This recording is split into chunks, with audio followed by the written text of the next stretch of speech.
ఇక ధర్మస్థల ఇప్పుడు ఎవరి నోట చూసినా ఈ మాటే, ఎక్కడ కూర్చున్నా దీనిపైనే చర్చ.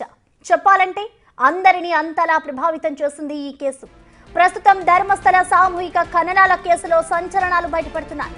తాజాగా పెద్ద మొత్తంలో మానవ అస్థి పంజరాలు బయటపడినట్లు తెలుస్తోంది. తవ్వుతున్న కొద్దీ స్పాట్ లో మానవ అవశేషాలను గుర్తిస్తున్నారు అధికారులు. ఇప్పుడు 100 అడుగుల ఎత్తైన ప్రదేశంలో ఆపరేషన్ కొనసాగిస్తున్నట్లు సమాచారం. అయితే తవ్వకాలు జరుపుతుండగా కార్మికులకు తీవ్ర గాయాలయ్యాయి.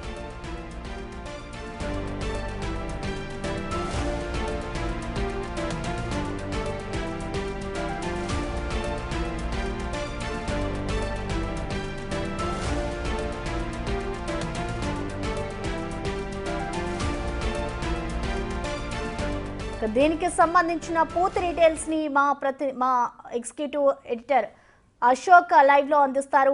అశోక్, మనం చూస్తున్నాం ఇటు ప్రెసెంట్ ధర్మస్థలిలో అయితే ఎక్కడైతే పారిశుద్ధ కార్మికులు చెప్పడం అన్ని స్పాట్లలో కూడా ప్రెసెంట్ అధికారులు నిమగ్నమై కూడా తవ్వకాలు చేస్తున్నారు. తవ్వే కొద్దీ కూడా అక్కడ కొన్ని పార్ట్స్ అనేవి కూడా బయటకు తెలుస్తుంది. డీటెయిల్స్ అన్ని కూడా ఏ విధంగా ఉన్నాయనుకోవచ్చు. మరొక వైపు అక్కడ తవ్వకాలు జరుపుతున్న వారికి కూడా గాయాలైనట్లుగా తెలుస్తోంది. సో డీటెయిల్స్ ఏంటి అశోక్?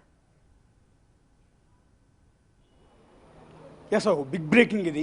ఇప్పటివరకు సమాచారం అనుకున్నాం కానీ కొంత ధృవీకరణ అవుతోంది, కొంత ఇది జెన్యూన్ ఇన్ఫర్మేషన్ అనిపిస్తోంది. ఇప్పటివరకు ఈ ధర్మస్థలలో జరుగుతున్న అక్రమాలు, అరాచకాలు, రేపులు, మర్డర్లు వీటన్నిటికి సంబంధించి ఆరోపణలు మాత్రమే ఉన్నాయి.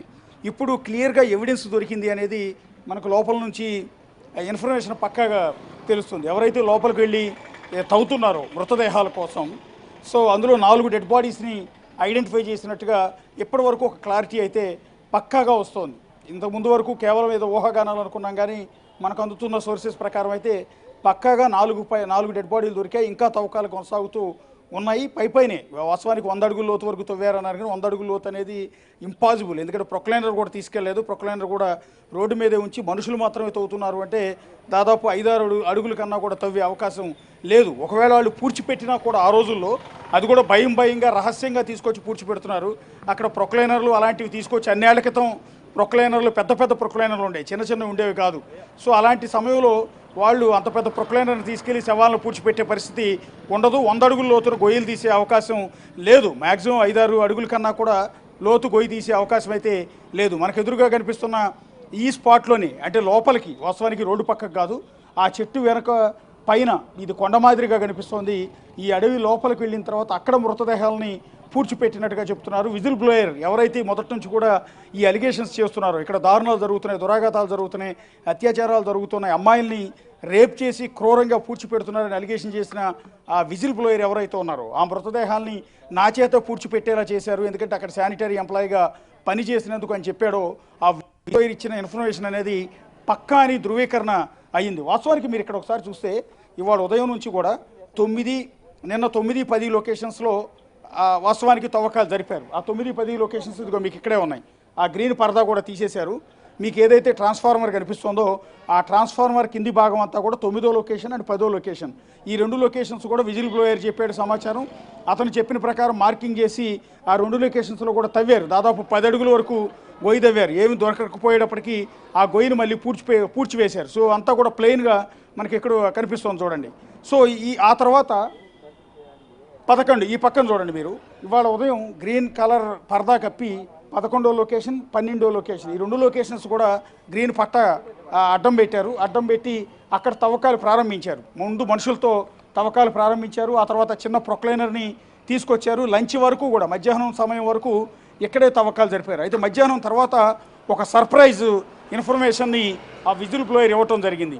ఇక్కడ కాదు, నాకు గుర్తొచ్చింది ఇప్పుడు వేరే లొకేషన్లో కూడా పూడ్చిపెట్టినట్టు నాకు గుర్తుంది. ఇక్కడికి వచ్చిన తర్వాత ఈ చెట్లన్నింటినీ ఈ లొకేషన్ చూసినాక నాకు అర్థమైంది రోడ్డు పక్కన కాదు, రోడ్డు పక్కన కంటే కూడా ఆ రోజు రాత్రిపూట లోపల వరకు కూడా తీసుకొచ్చి ఇక్కడ పూడ్చిపెట్టామని సర్ప్రైజ్, ఒక ఆశ్చర్యకరమైన అంశాన్ని సిట్ సభ్యుల ముందు చెప్పారు. మొదట సిట్ సభ్యులు నమ్మలేదు. ఎందుకంటే ఇతర 13 లొకేషన్స్ చూపిస్తే అందులో 10 లొకేషన్స్లో ఏమీ దొరకలేదు.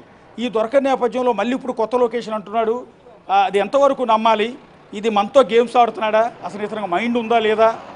మన టైం అంతా వేస్ట్ చేస్తున్నాడా? ఒక సంచలనాన్ని క్రియేట్ చేసి దేశమంతా ఒక వైబ్రేషన్స్ రప్పించి ఇదొక వెనక కుట్ర ఏమైనా జరిగిందా, ఇతని చేత కావాలని చెప్పిస్తున్నారా అంటూ రకరకాల అనుమానాలు సిట్ సభ్యులందరిలో కూడా వచ్చాయి.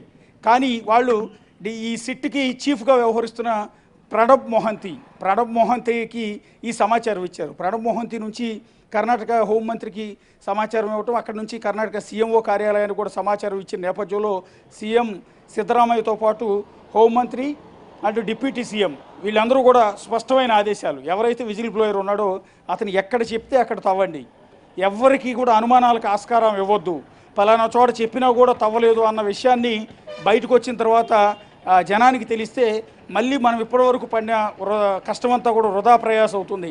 కాబట్టి విజిల్ బ్లోయర్ ఎక్కడ చెప్తే అక్కడ తవ్వండి అని ఒక గ్రీన్ సిగ్నల్ ఇచ్చిన తర్వాత ఇమ్మీడియట్గా విజిల్ బ్లోయర్ని తీసుకుని అడవి లోపలికి వెళ్ళారు. సో మీకు ఇక్కడ పరదాలు కట్టిన ఈ 11, 12 లొకేషన్స్ని వదిలిపెట్టి ఇక్కడ కంప్లీట్ వదిలిపెట్టారు. మామూలుగా అయితే ఇక్కడ తవ్వాలి, సాయంత్రం ఈ టైం వరకు కూడా సిట్ సభ్యులు కావచ్చు, తవ్వకాలు జరుపుతున్న సిబ్బంది కావచ్చు, కూలీలు కావచ్చు, వీళ్ళంతా కూడా ఇక్కడ తవ్వాలి. కానీ ఇక్కడ నుంచి అనూహ్యంగా అడవి లోపలికి వెళ్ళిపోయారు. ఇప్పుడే ఆ లోపల నుంచి కొంతమంది మనుషులు కూడా వస్తున్నారు, సిబ్బంది లోపల పనిచేసి వచ్చిన అధికారులు కూడా లోపల నుంచి ఇప్పుడే కొంతమంది వస్తూ ఉన్నారు. అలా ఆశ్చర్యకరంగా అతను కొత్త లొకేషన్ చెప్పడం, ఆ కొత్త లొకేషన్కి రాష్ట్ర ప్రభుత్వం నుంచి అనుమతి రావడం, డీజీపీ నుంచి అంటే సిట్ చీఫ్ నుంచి అనుమతి వచ్చిన నేపథ్యంలో హుటాహుటిన విజిల్ బ్లోయర్ని తీసుకుని సిబ్బంది మొత్తం కూడా అడవి లోపలికి వెళ్ళటం అనేది జరిగింది. అడవి లోపలికంటే ఇప్పుడు మనకు కనిపిస్తున్న ఈ లొకేషన్ నుంచి వెనక వైపుకి వెళ్ళారు. మనకి ఎదురుగా ఏదైతే అక్కడ నుంచి ఒక మనిషి కనిపిస్తున్నాడు మీకు, సో ఆ మనిషి దగ్గర నుంచి కూడా అక్కడ మీకు ఒక వ్యక్తి కనిపిస్తున్నాడు. సో అక్కడసారి చూస్తే ఇప్పుడే లోపల నుంచి అంటే స్పాట్ నుంచి బయటకు వచ్చిన ఒక అధికారి అతను. సో అతను వెళ్ళొచ్చిన మాదిరిగానే ఆ పై వరకు కూడా మొత్తం కూలీలను తీసుకుని ఆ పలుగులు గడ్డపారలన్నీ కూడా తీసుకుని విజిల్ బ్లోయర్ని తీసుకుని మొత్తం టీమ్స్ అన్నీ కూడా సిట్ టీం కావచ్చు, ఫోరెన్సిక్ టీం కావచ్చు, క్లూస్ టీం కావచ్చు, ఎంటైర్ టీమ్స్ అన్నీ కూడా బయలుదేరి లోపల వరకు వెళ్ళాయి. ఆ వెళ్ళిన నేపథ్యంలో అక్కడ తవ్వకాలు అయిష్టంగానే కొంత స్టార్ట్ చేశారు. ఇదంతా నిజం కాకపోవచ్చు అని అయిష్టంగానే కొంత తవ్వకాలు స్టార్ట్ చేశారు. కొద్దిసేపటికి ఆ పొర్రీలు బయటపడటం, ఎముకలు బయటపడటంతో ఒక్కసారిగా షాక్ తిన్నారు. అంటే ఇన్నాళ్ళు ఇతను చెప్పిందంతా అసలు నిజమేనా కాదా అని భావించిన సిట్ టీము కూడా షాక్ తినేలా అక్కడ మృతదేహాల అస్థిపంజరాలు, ఎముకలు దొరకటంతో ఒక్కసారిగా షాక్కు గురయ్యారు. అక్కడ నుంచి తవ్వకాలు మొదలు పెడితే ఇప్పటికీ నలుగురు మహిళల మృతదేహాలను ఇక్కడ ఐడెంటిఫై చేసినట్టుగా మనకి ఇప్పటివరకు అనఫిషియల్ సమాచారం. ఇప్పుడే ఎంటైర్ పోలీస్ టీం అంతా కూడా అలర్ట్ అయింది. ఎక్కడెక్కడ ఉన్న కానిస్టేబుల్ అందరినీ కూడా ఇక్కడ పిలిపిస్తూ ఉన్నారు. బహుశా లోపల నుంచి ఆ పుర్రెల్ని, ఎముకల్ని తీసుకుని ఇక్కడికి రాబోతున్నట్టుగా తెలుస్తోంది.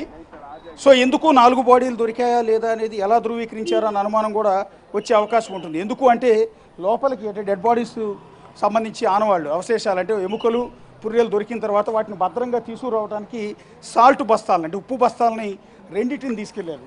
ఎందుకు ఉప్పు బస్తాలకిను ఇక్కడ దొరికిన ఆ పుర్రెలు, ఎముకలకి సంబంధం ఏంటన్న అనుమానం కూడా రావచ్చు. ఎందుకు అంటే దానికి కూడా కారణం ఉంది. దొరికిన ఎముకల్ని ఉప్పు మధ్యలో ప్యాక్ చేసి ఫోరెన్సిక్ టీంకి తీసుకెళ్తారు. అవి దెబ్బతినకుండా దాదాపు ఎన్నో ఏళ్ల నుంచి మట్టి లోపలే ఉన్నాయి కాబట్టి, దాదాపు 15 ఏళ్ళు 20 ఏళ్ల నుంచి కూడా మట్టి లోపల ఎముకలు, పుర్రెలు ఉన్నాయి కాబట్టి అవి వాటిని ఫోరెన్సిక్కి తరలించేటప్పుడు ఎలాంటి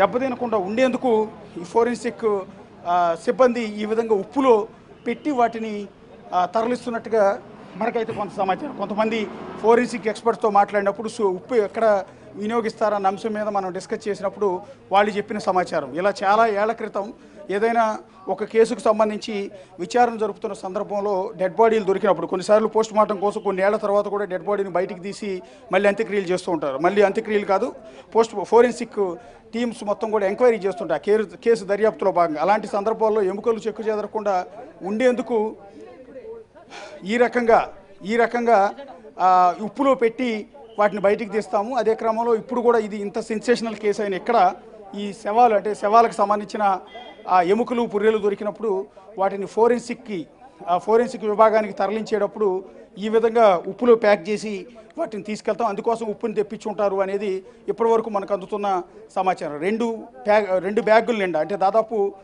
25 కేజీల బస్తాలు 50 కేజీలు ఉప్పుని లోపలికి తరలించారు. అంటే 4 డెడ్ బాడీస్ దొరికాయనేది ఇప్పటివరకు మనకు తెలుస్తున్న సమాచారం. ఇంకా ఎక్కువ కూడా దొరికిన ఆశ్చర్యపోరక్కర్లేదు. ఆ 4 కూడా మహిళలవేనని ప్రాథమికంగా ధృవీకరించారు. వాటన్నిటిని కూడా ఉప్పులో పెట్టి ఫోరెన్సిక్ టీంకి మరికొద్దిసేపట్లో తరలించిపోతున్నారు. ఇప్పటికే మొత్తం కూడా టీం అంతా అలర్ట్ అవుతుంది. చూడొచ్చు మీరు ఒకసారి అలర్ట్ అవుతోంది. అలర్ట్ అవుతున్న ఆ పోలీస్ యంత్రాంగం మొత్తాన్ని కూడా మనం ఇక్కడ దృశ్యాల్లో చూడొచ్చు. బస్సు కూడా సిద్ధం చేశారు. సో పోలీసులంతా కూడా పూర్తి స్థాయిలో అలర్ట్ అయ్యారు. లోపల నుంచి ఆ పుర్రెల్ని ఎముకల్ని తీసుకుని అత్యంత కీలకం కాబోతోంది ఈ ఎముకలు దొరకటం అనేది. సో ఇలా దొరికిన వాటిని మళ్ళీ దర్యాప్తులో భాగంగా, ఇన్వెస్టిగేషన్లో భాగంగా వాళ్ళంతా కూడా ఫోరెన్సిక్ టీము పరిశీలించిన తర్వాత అది ఎంత వయసు ఉన్న అమ్మాయిలు, ఎవరెవరు, ఆడవాళ్ళ మగవాళ్ళ, వీటన్నిటికి సంబంధించి పూర్తి స్థాయి సమాచారం తెలుసుకుంటారు. అలా తెలుసుకునే క్రమంలో అనేక సంచలనమైన విషయాలు బయటకు వచ్చే అవకాశం ఉంటుంది. ఇప్పటికే ఇది దేశవ్యాప్తంగా డిస్కషన్ జరుగుతోంది. ఒక పవిత్రమైన ధర్మస్థల క్షేత్రం, మంజునాథేశ్వరుడు కొలువై ఉన్న, శివుడు కొలువై ఉన్న అతి పవిత్రమైన దేవాలయం. ఈ దేవాలయాన్ని నిర్వహిస్తున్న వ్యక్తులు ఇంతటి ఘాతుకాలకు, దురాఘాతాలకు పాల్పడ్డారని ఎన్నో ఏళ్ల నుంచి బాధితులు ఆరోపిస్తున్నా కూడా ఎవరూ పట్టించుకోలేదు. ఎందుకంటే ఎంటైర్ వ్యవస్థలన్నీ కూడా వాళ్ళ చేతుల్లోనే ఉండిపోయాయి. మొత్తాన్ని లాబింగ్ చేసుకున్నారు. పోలీసు వ్యవస్థ, అధికార వ్యవస్థ, ఇంకా పొలిటికల్ వ్యవస్థ మొత్తం అన్ని వాళ్ళ గుప్పెట్లో పెట్టుకున్నారు. 1979 నుంచి ఈ అత్యాచారాల ఘటనలు, అమ్మాయిలు మిస్ అవటాలు, అత్యంత ఘోరంగా వాళ్ళ డెడ్ బాడీలు నగ్నంగా దొరకటం, ఇలాంటి ఘటనలన్నీ 1979లో వేదవల్లి మరణం తర్వాత నుంచి, ఆ తర్వాత పద్మలత, ఆ తర్వాత సౌజన్య, ఇలా చెప్పుకుంటూ పోతే ఎంతెంతో మంది బాధితులు ఉన్నారు. సో వాళ్ళందరూ, ఆ బాధితులంతా అప్పటి నుంచి ఇప్పటివరకు పోరాటం చేస్తున్నా కూడా పెద్దగా ప్రయోజనం అనేది లభించలేదు. కనీసం లోకల్ మీడియా సపోర్ట్ కూడా వీళ్ళకి లేని పరిస్థితి ఉంటుంది. ఎందుకు అంటే ఇక్కడ బాధితులంతా కూడా భయపడిపోయే పరిస్థితి వచ్చింది. ఎందుకంటే ఇటు media and political system, police system మొత్తం కూడా వాళ్ళ అధీనంలోకి వెళ్ళిపోయిన నేపథ్యంలో ఈ నేరాలు ఘోరాలు బయట ప్రపంచానికి ఎక్కడ కూడా తెలియలేదు. ఆ విధంగా మేనేజ్ చేసుకుంటూ వచ్చిన ఈ అంశంలో ఇన్నాళ్ళ తర్వాత ఒక చిక్కుముడి వీడిపోబోతోంది. బాధితులకు ఒక న్యాయం అనేది జరిగే అవకాశం ఉంటుంది. అందుకని విజిల్ బ్లోయర్ రూపంలో ఒక విధంగా చెప్పాలంటే వాళ్ళకి ఒక దేవుడు లాంటి వ్యక్తి, ఈ నిజాలను బయట పెట్టడానికి తెర మీదకి వచ్చిన ఒక వ్యక్తిగా విజిల్ బ్లోయర్ని మనం చూడాల్సి వస్తుంది. విజిల్ బ్లోయర్ తెర మీదకి వచ్చి సడన్గా కొన్ని ఎముకల్ని, కొన్ని పుర్రెల్ని చేసు సంచిలో వేసుకుని నేరుగా సిట్ ఆఫీస్కి వచ్చేసి, నేను గతంలో శానిటరీ ఎంప్లాయీగా పనిచేశాను, ఇక్కడ దాదాపు 15 ఏళ్ల పాటు పనిచేశాను, అన్నేళ్లలో కూడా అంటే 1995 నుంచి 2014 వరకు పనిచేసిన సందర్భంలో శానిటరీ ఎంప్లాయీ అయిన నా చేత వాళ్ళు చంపి తీసుకొచ్చిన ఆడవాళ్ళ డెడ్ బాడీస్ అన్నింటిని కూడా ఈ అడవిలో పూడ్చేందుకు నన్ను తీసుకెళ్లేవాడు. దానికి ఆ పాపిష్టి పనులు నాకు ఇష్టం లేకపోయినా కూడా ఇక్కడ ఎంప్లాయీని కాబట్టి బెదిరించి నా చేత చేయించేవారు.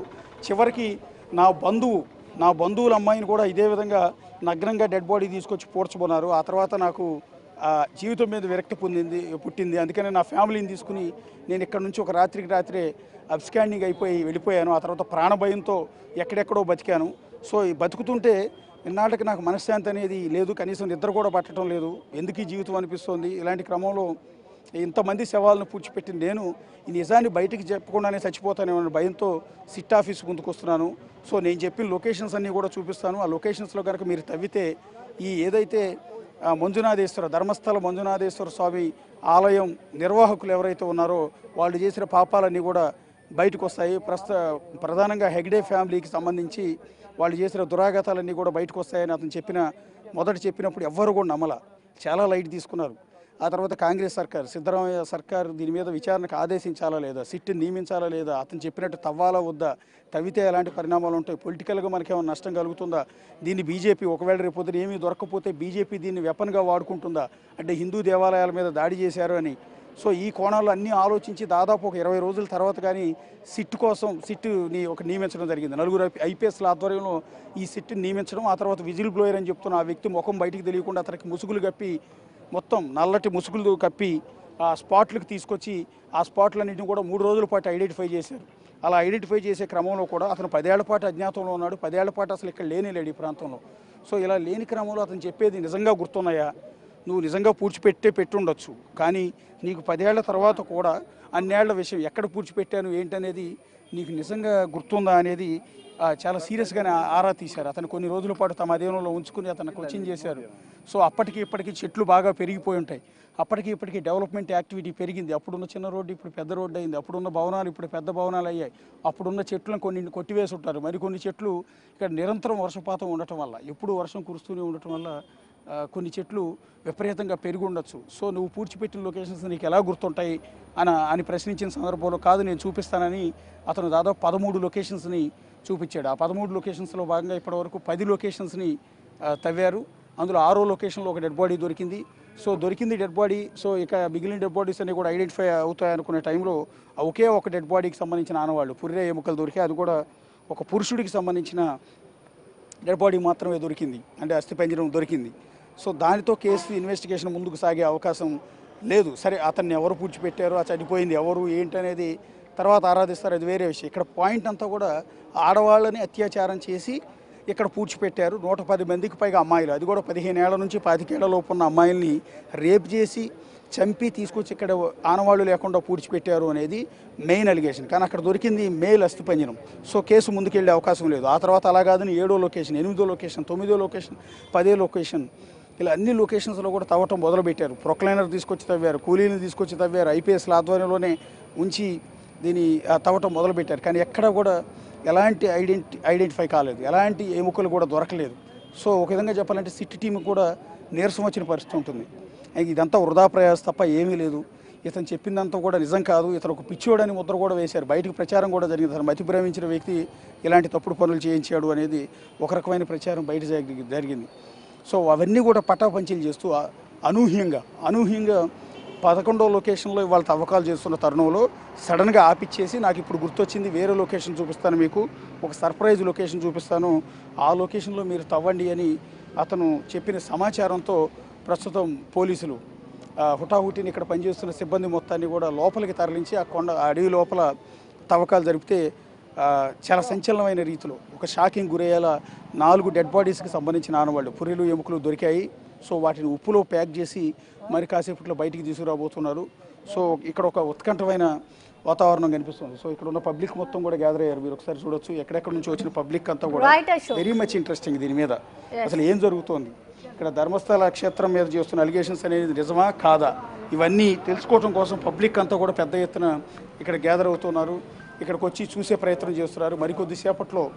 మరికొద్దిసేపట్లోనే ఇక్కడికి లోపలికి వెళ్ళిన బృందం, SIT team, clues team, forensic team and revenue team and whistle blower అందరూ కూడా బయటికి రాబోతున్నారు. ఆ బయటికి రాబోతున్న సిట్ టీం కోసం, బయటపడిన అవశేషాలను చూడటం కోసం ఎంటైర్ మీడియా ఇక్కడ పడిగాపులుగా వస్తున్న దృశ్యాలన్నీ కూడా చూడవచ్చు. కెమెరామెన్లు, రిపోర్టర్లు, national media, local media, Kerala media, Telugu media, Tamil media, entire చుట్టుపక్కల ఉన్న అన్ని మీడియాలు కూడా ప్రస్తుతం ఇక్కడ చేరుకున్నాయి. పబ్లిక్ అంతా కూడా చేరుకున్నారు. మరికొద్దిసేపట్లో అయితే ఇక్కడికి రాబోతున్నారు. Prasuna. Yes, thank you Ashok. అది ప్రస్తుతం ధర్మస్థలిలో కొనసాగుతున్న తవ్వకాలకి సంబంధించిన అప్డేట్స్. ప్రజెంట్ చూసుకోవచ్చు, ఎక్కడైతే పారిశుద్ధ్య కార్మికులు చెప్పాడో లొకేషన్స్ అన్నింటిలో కూడా ప్రజెంట్ అధికారులు అయితే నిమగ్నమై తవ్వకాలు చేస్తున్నారు. దాంట్లో తవ్వే కొద్ది అవశేషాలు బయట పడుతుండడంతో ఇంకా ముందుకు వెళ్తుందని చెప్పుకోవాలి ఈ కేసు. అయితే దానికి సంబంధించిన అవశేషాలు ఏవైతే ఉన్నా వాటన్నిటిని కూడా ఇటు అధికారులు అయితే ల్యాబ్కి పంపించారు. ల్యాబ్కి పంపించిన అనంతరం ఎటువంటి రిపోర్ట్స్ వస్తాయనేది కూడా వేచి చూడాల్సిన